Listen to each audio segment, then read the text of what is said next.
Eh bien bonjour les amis et bienvenue dans les chroniques du Sherpa. Nous voici maintenant en 2026 pour continuer de progresser pas à pas vers le sommet situé à 17 000 pieds armé de notre piolet et de notre masque à oxygène. Avec 100 épisodes dans les crampons, nous poursuivons lentement notre longue ascension avec nos analyses de 2023 jusqu'en 2025 au travers de nombreux sujets clivants édités en podcast par une très belle cordée d'âmes éveillées.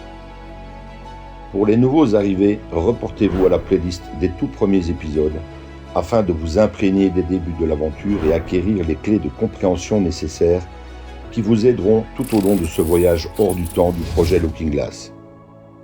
Pensez à vous abonner à la chaîne et cliquez sur le pouce si vous en appréciez le travail. Merci à toute l'équipe de la Z-Team qui œuvre sans compter ses heures pour offrir ces infos à l'humanité. Rendez-vous au sommet pour contempler le nouveau monde avec la vision à 360 degrés de Sherpa One ainsi que de MF Révélation et Métamorphose. Bonne écoute à tous et à toutes. Where we go one, we go all.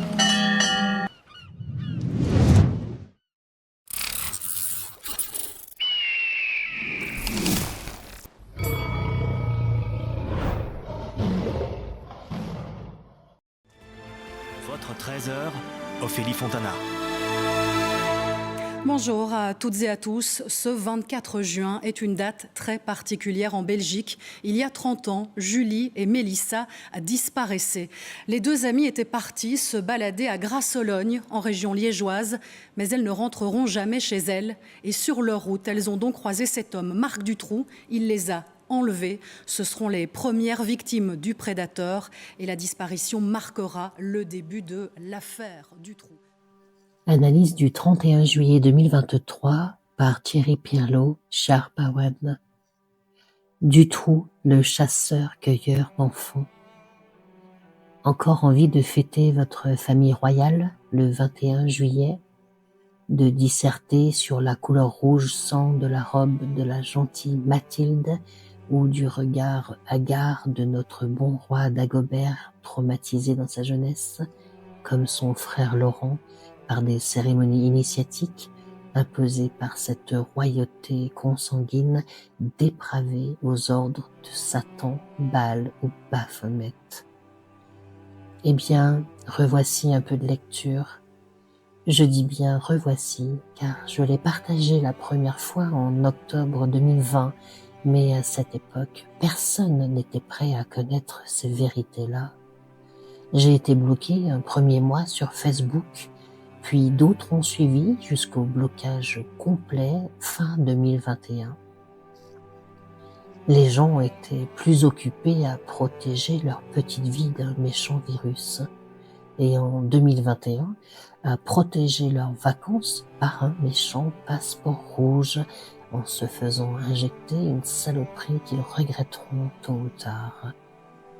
Il s'agissait de 1235 pages du dossier Dutroux, le croque-mitaine, totalement indigeste et à vrai dire insupportable. Vous aurez le PDF ici en descriptif. Descendre dans le terrier du lapin blanc n'est pas donné à tout le monde, mais je m'y suis collé. C'était le seul moyen pour moi de connaître ces sociopathes qui nous dirigent et surtout de bien cerner l'ennemi. Après, pour le reste, ce n'est que ressenti et déduction.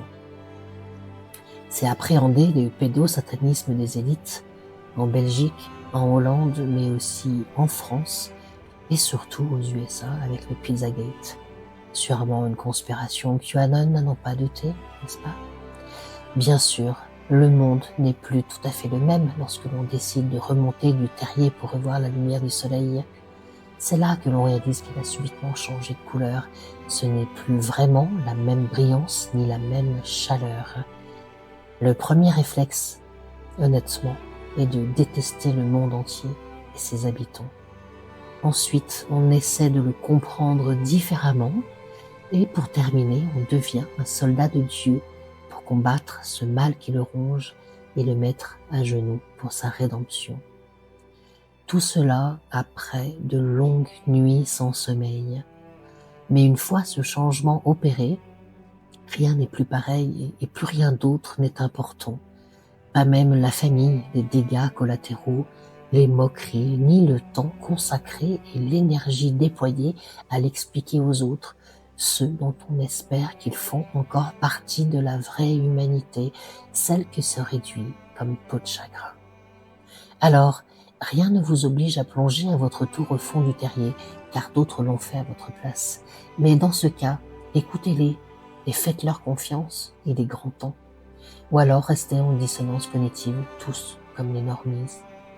La fin de la guerre est proche, mais les vrais soldats ne sont pas fatigués et gardent toujours la ligne. Ensemble, gardons tous cette ligne, car ce qu'ils font à nos enfants n'a absolument rien d'humain, je vous le garantis. À la fin, il n'y aura aucun pardon, aucune pitié de Dieu qui, à cette heure, doit pleurer de toutes ses larmes cette humanité perdue et transhumanisée. Hold the line, patriots. Where we go one, we go all. Où nous allons un, nous allons tous. Sharpa one.